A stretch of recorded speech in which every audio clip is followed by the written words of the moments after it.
بسم اللہ الرحمن الرحیم۔ ایک چونٹی کا حضرت علی رضی اللہ عنہ کے لیے معافی مانگنا۔ ایک دن حضرت علی کرم اللہ وجہہ کہیں جا رہے تھے، راستے میں آپ کے نیچے ایک چونٹی آ گئی جس سے اس کا ہاتھ مجروح ہو گیا۔ آپ تھوڑی دیر کھڑے ہو گئے اور افسوس کرتے رہے حتیٰ کہ چونٹی سوراخ میں چلی گئی۔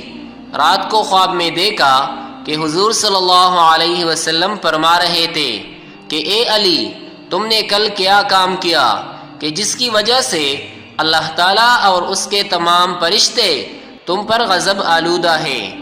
آپ رضی اللہ عنہ نے فرمایا کہ کس وجہ سے؟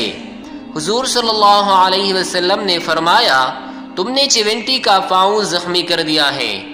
وہ اللہ تعالیٰ کی یاد میں سے ہے اور جب سے پیدا ہوئی ہے ذکر الہی سے غافل نہیں ہوئی سوائے اس وقت کے جب اس کا پاؤں مجروح ہوا۔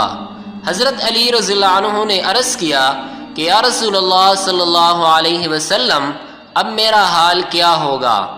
آپ صلی اللہ علیہ وسلم نے فرمایا، اے علی، اگر وہ چونٹی تمہارے لیے معافی نہ مانگتی تو کام بہت مشکل تھا، لیکن اس نے بارگاہ رب العزت میں عرض کر دیا ہے کہ اے اللہ، تیرے نزدیک عمل کا دار و مدار نیت اور ارادہ ہے، لیکن علی کا اس کام میں کوئی قصد اور ارادہ نہیں تھا، تو بہتر جانتا ہے۔